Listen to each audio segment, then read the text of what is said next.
Hey guys, this is Jenny. Welcome to my channel, Unhidden Heroines. So, to follow up kind of from my last video, I came inside because it was so freaking windy.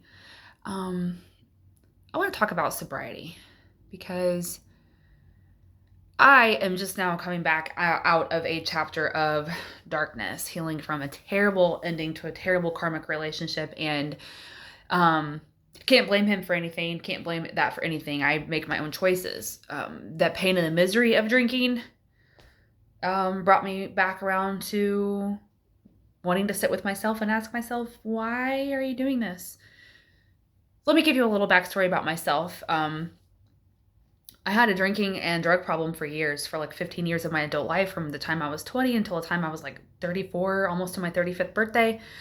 And I had gotten sober in November 1st, 2019, actually. And I had never been sober. And I lay there miserably, awfully hungover. I was in Argentina.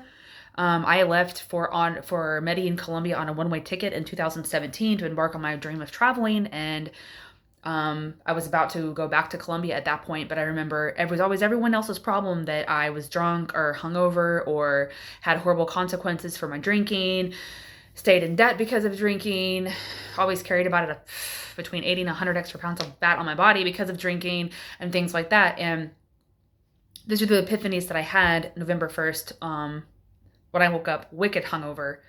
So hungover. I know the guy I was dating at that time, he was a 26-year-old, which he was grown for his age, but still. We were out clubbing all night. It was Halloween night, and my intuition, I was like, dude, I'm 30, in my 30s. Like, I don't do all this $1 mixed drink special shit and then drink all of it mixed all night long.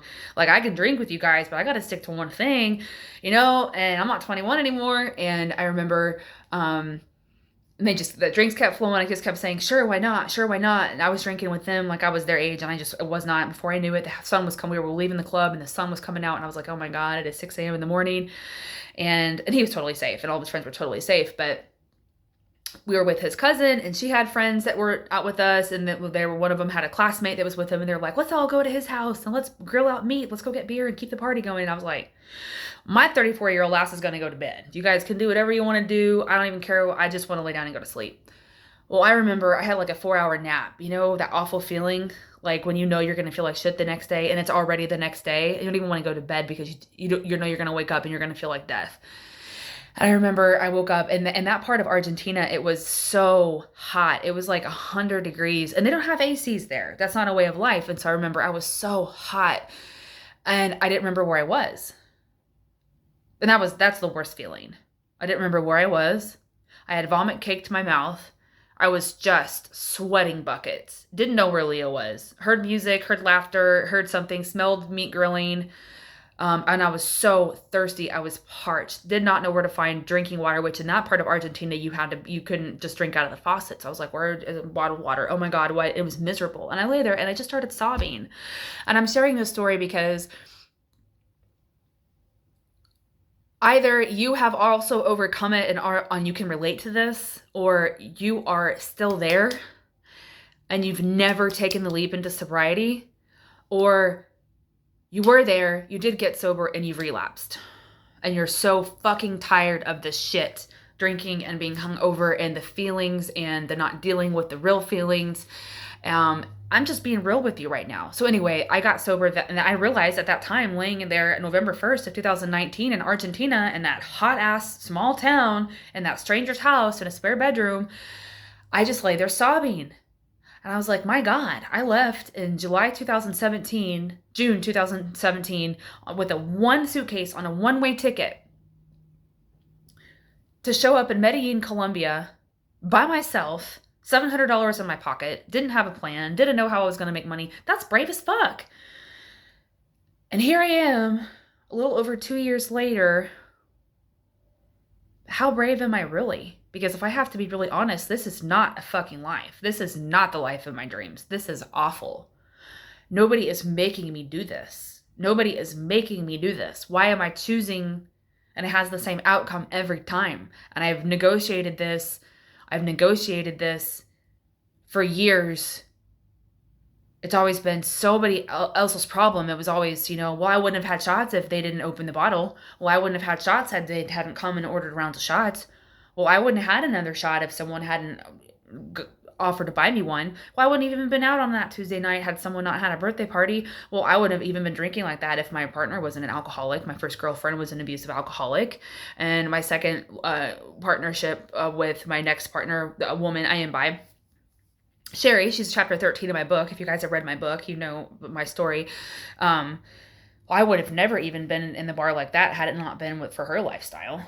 Well, I would have never even been doing that if someone so didn't offer to do so and so. It was always everyone else's fault. And I was laying there miserable as fuck in that hot ass place in Argentina on November 1st, 2019. And I just started sobbing and I was miserable. And I was like, why can't I stop drinking? Because I don't think normal people do this. I don't think normal people choose to wake up like this. This is a terrible way to live. And I was looking back and I was like, I realized I had tried to do it my own way, like for years. I'd always said, oh, well, I'll only save it for weekends. Didn't ever work. Well, I'll only save it for special occasions. Didn't work out. I just won't keep it at the house. Didn't work out. Well, I will stick to beer. Absolutely nothing else past beer. Did never work out. I was either going to have 20 beers or I was going to end up drinking liquor. Well, I'll just do that. Well, I'll just do that. Well. And I realized I had to take ownership in that part. And I had to be so honest with myself at that moment. Laying there in that sweltering heat with vomit cake to my face, I had to be honest that I was powerless to alcohol. And that I had to ask myself, I had to just go back because I was like, yeah, well, you always blamed Sherry for the way that you drank because Sherry, you'd never really been in a bar to that degree, which is true. I always drank with friends or out, and, or not out like in bars, but like at home or with friends at their house or something like that. But I wasn't a bar goer. I had a mortgage payment at an early age. And so I wasn't going to spend money in bars. Well, I was like, no, but be honest with yourself. It didn't start then. Well, my girlfriend before her she was an aggressive and she was fairy tale when she was sober. When she would decide that flip would switch and it was Dr. Jekyll, Mr. Hyde.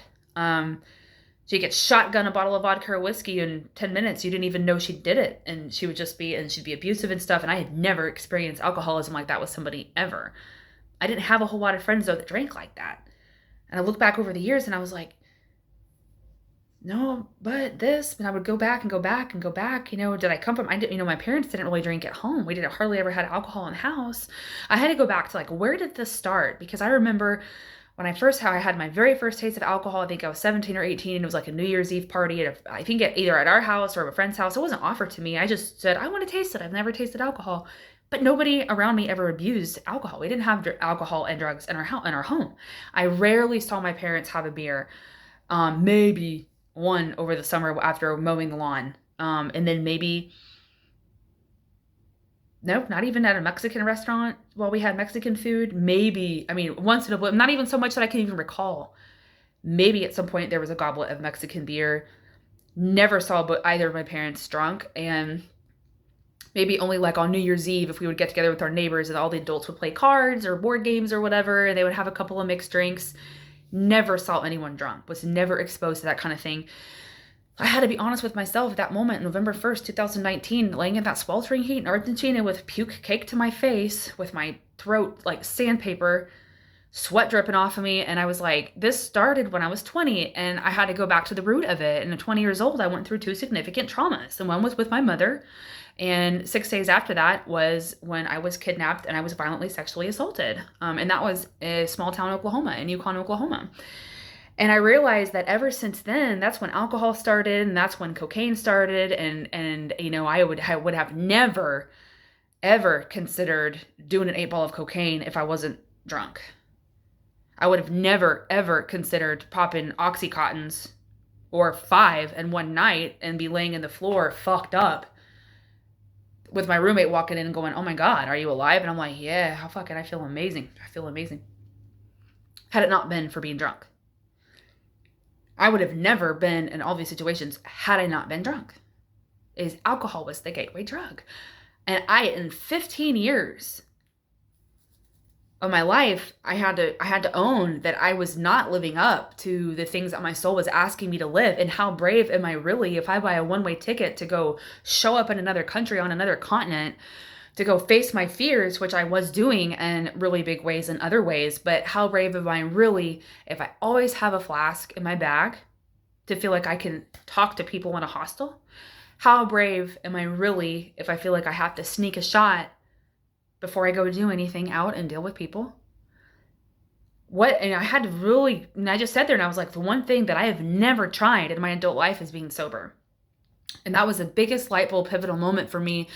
I don't remember exactly how old I was. It was 2019. I don't know. I don't want to sit here and take up time. It's already a 10-minute video figuring it out. But that was 2019, November 1st, because it was Halloween the night before. I never imagined in my life that I would be making a video saying that I am getting back to sobriety. I never imagined in my life that I would have ever picked up drinking again. So please do not ever feel like you are invincible. Kind of a long story how it happened, but all I can say is I have not been in the best emotional place in the last year. I've been healing from a terrible breakup. Save the details, actually just shared some of them in my previous video. He threatened a lawsuit if I tell my story. I'm not scared of that hit him or it. Any of it. I've got my power back now and I'm moving forward with my life. And I just had this big epiphany moment this past Friday. The past 2 or 3 months, really, I have been waking up in those similar, I have had hangovers way more than I care to even go back. I'm not going to be in shame though. I'm not ever going to be someone I'm not or proclaim to be someone that I'm not. I'm fucking human. And I kind of fell back in there for lots of different reasons, feeling pain, feeling loneliness, feeling bored, feeling powerless, feeling unworthy, feeling angry, unfulfilled, a lot of different things, all of which I have power to meet those needs in other ways, which I know. I knew all that. I already did the fucking work. I wrote the chapter in my book. Chapter is it 28? Chapter 28, I think it was 29. Fuck, I don't know. It's been a long time. It's my chapter about Argentina and the one after. But to have those epiphanies, and I was able to actually, it was actually kind of cool because I could go back to that. I was like, okay, I need a guidebook. I'm like, you already wrote it. Refer back to that part of yourself that already conquered these things. And it was my shame. I was like, well, God, I was already hungover yesterday. I might as well. By the time that hangover would go away 2 or 3 days later, I'd be like, well, I feel better now. Well, I'll be sober for and I'll be sober for a week. And then I'd be like, I'm jonesing for a drink. And I'm like, you were just definitely hungover 2 or 3 days ago. It took you 2 or 3 days to recover. And I'd just be like, yeah, but I want the buzz and I want the feeling in my brain. And I'm bored. I'm bored in Oklahoma. I'm bored with this. I'm bored with that. I want to travel. I'm waiting for money to come. I'm doing this. I'm doing that. And I know that these things are coming, but and I just wanted to say, and then I was really ashamed, even though I could see the destruction and I knew better because I was like, I already wrote this whole manual. What are you doing? You live 15 years of your life in this, and you know this is not in alignment with your highest timeline. And the wake-up call was last Friday. I had to have the wake-up call. I put myself in a very precarious situation, drinking. Had no clue I was even going to end up being in that place. Had no clue. Had no idea. And all it took was one shot. Well, I wouldn't have even had 6 more if that guy hadn't shown up and bought the bar 5 different fucking rounds of tequila. I was like, you already know this fucking story. You know the voice. Jenni, wake up. What is it going to take? Because you have huge things that are waiting for you to align with them. The signs, the synchronicities, the confirmations from random strangers, the dreams that you are having, the intuitive impulses, the visions. My spiritual gifts have just been going boom, waking up. Something new is awakening in me. It's not new. It's always been there. It just wasn't time until now to awaken. You are going to miss out on so much if you do not squelch this. You have got to do whatever it takes. So what I did was And I was so ashamed. I was like, well, gee, God, I had 4 years under my belt. Am I going to do restart my ticker? Here I am, restarting my ticker. All that shit, Thursday night happened. I didn't start sobriety Friday because I had 2 beers to try to make myself feel better. And that's when my real wake up moment came, when I was just crying all day long. And I was so sick and I was so depressed and I felt so powerless. And I was just like, I am so tired of this. I am so tired of this. And I was puking in the toilet. I had shotgun 2 beers when my roommate left for the bar. And I shotgunned 2 beers to try to make myself feel better. And my body rejected it. And I was laying there in the bathroom. I had my head in the toilet and I just started sobbing. And I was like, my God, you were here literally almost 2024, 5 years ago, almost to the date. There's something to that. And it is okay. All I could do is just let divine love come through me. And I just wanted to say this. If you have been hanging on by a thread and you feel like you're at rock bottom and you're so tired of the cycle, you can break it. I recommitted to my path of sobriety on Saturday, October 27th. I even wrote a contract. I wrote an official divorce decree because I realized that it wasn't just with alcohol. What is the root of what is making me want to drink? Anger towards a lot of things that just happened. Resentment, and it wasn't just with him and things happened, but I realized it was a lot deeper. All that just came to show me it was deeper than all of that because I sat with my fucking pain. I sat with it. What is making you do this? And I just made a video about this, about pain, and you can let it be your biggest gift. This is how I let it be my gift. This is how I let it be my gift. Like, what is this going to get you? You already know these answers. You already live like this for 15 years. You put all of the soul work and the healing into becoming sober, and miracles happened in your life.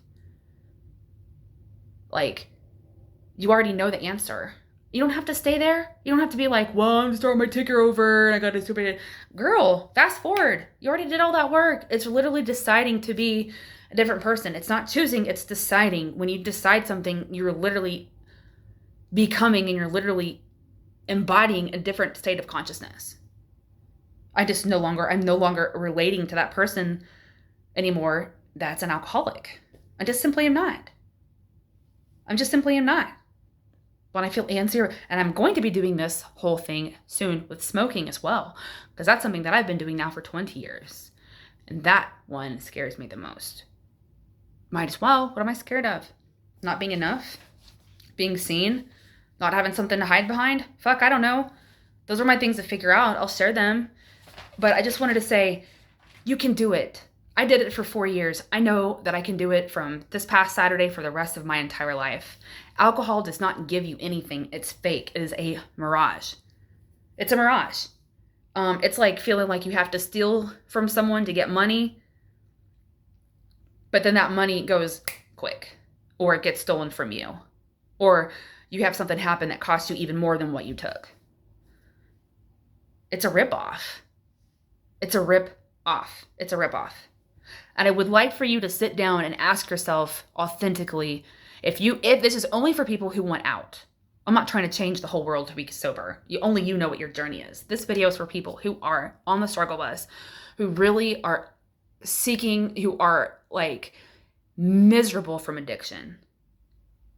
Miserable. It is miserable. It is an awful, miserable way to live. When you're stuck in this and you know that it's robbing you of everything. It squelches your desires. It numbs your emotions. You think it helps you cope with things. It doesn't let you cope with anything. That's a lie. Alcohol is a liar. And that's why I wanted to write out this divorce decree. But I needed to do it with love because I felt like it was something that I felt like I needed, and you can only have change when you accept things. And through love and compassion. I didn't need any more harshness. My harshness with my own self and realizing how ashamed I feel of myself. The core root of all of this pain I've been feeling for the past year, it goes much deeper than that. So I had another asshole come across my path. He was only a player in my story to illuminate that wound in me. It was the shame, feeling shameful of who I am, not feeling like I'm enough, not feeling like I'm worthy, being scared of not being fulfilled, being scared of being seen for many different reasons, feeling scared to walk in my purpose for many reasons, feeling scared to face my fears on a whole different level than I've ever faced them for a lot of different reasons. So, okay. Well, it's time to sit and be real with it, because the only way to the other side of this life that you've been calling you is to be sober and to face things head on. Alcohol doesn't let you do that. You think it does, but it's fake. But it's fake. Have you ever thought that you could do something really fucking awesome when you're drunk and you're like, oh, I need a shot to do that? And you think it, and someone takes a video of you and you think that you're so, well, I'm funnier when I'm drunk. I sing better when I'm drunk. I'm more this when I'm drunk, blah, blah. And then someone takes a video of you and later when you're sober, you're like, oh, wow, I was so sloppy. Wow, I was so off key when I sang that song. But when you were drunk, you thought that you were. It's a liar. It's a liar. It waters down the fullest version of you, and I am not doing the world any favors by being a watered down version of myself. I am not here for that. I am here to be who I am and to learn about what that is at new levels that I have not yet experienced. And it's scary. So I just wanted to say that I'm not ever going to be something that I claim that I'm not, or like,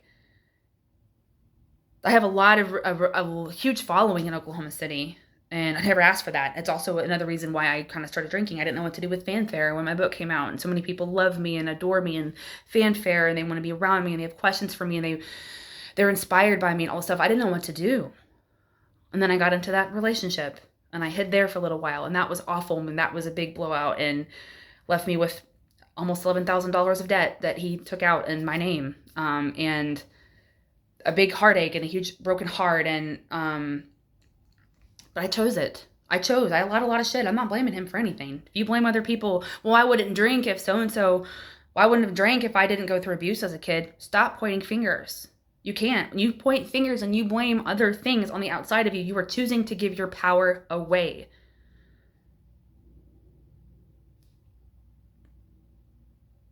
That really pissed me off when I first heard that. How dare you? You don't know, blah, blah, blah. What I really didn't want was accountability, that I truly have the power to create the life that I desire. That would make me really conscious of the thoughts that I think.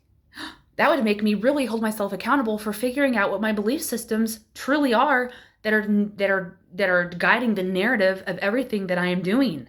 The words I speak over my life, the words I speak to other people, the thoughts I think, the emotional states that I stay in. We don't think about these things. We just let it go on autopilot. I knew it was going to make me a lot more intentional about how I live my life.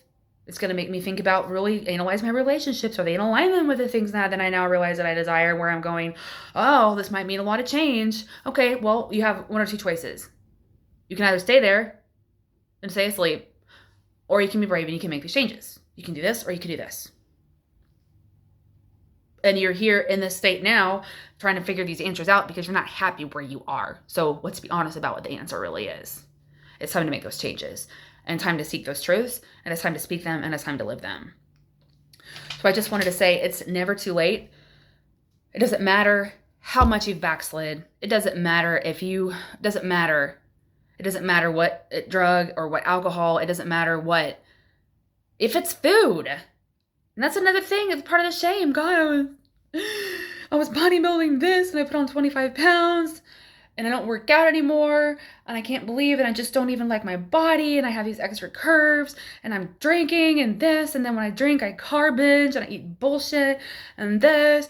And like, it's all in one package. Like, but I just want to feel worthy the way that I am.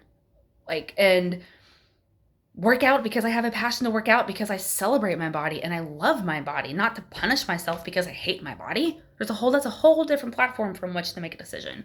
So anyway, I just wanted to say that it doesn't matter. Like, even if it's, you rebounded and you lost 200 pounds and put 100 back on. Okay. Sit with what made you want to do that. Did you feel triggered? Part of mine was. I didn't feel safe looking that fit and lean because I had so many men give me attention everywhere I went, every day. And I do now still. And then I realized that even at 240 pounds, I did then too. I can't control what other people do. I deserve to walk in my power. I am safe to walk in my power. I am safe to walk in my truth. And I'm ready to step into my life in a whole different realm than I never have. So I just wanted to say, for those of you who are in that version of yourselves, you literally can just make a decision to say, I'm done. Write out a divorce decree. Does that mean that some friends go away in a divorce? Yep. Guess what that means? You have space for new. Is it going to be scary when you feel emotions that have been stopped up for years? Yeah. Some of them may feel insurmountable, but you can sit through them, I promise. I did. I was sober for 4 years. I did. You can do it too. You owe it to yourself. You are here for so much more than being fucked up all the time and hungover about it or recovering from whatever it is that you do. Sit with the reason that makes you want to do it. Sit with it. You're not doing it alone. I'm doing it. I'm sober. And I'm going to be posting updates too about sobriety, if I feel tempted, if I feel triggered, how I work through triggers. You're not alone. I just wanted to tell you that. Gosh, I cannot believe that in a month from now I turn 39 and next year I turn 40. Life is blowing by. We are being called to wake the fuck up. Wake up. You're not doing it by yourself. This video is long enough. I'll be back for more. If there's anything you want to hear me talk about, I am so happy to share any gems that I have. Oh, if you want to check out my book on Amazon, it's The Other Side of Fear, a backpacker's memoir by Jenni. That's me. You can also find the link to it in the description of my YouTube channel. You'll see like it says links and it'll show and you can blah, blah, blah, blah, blah. Bye.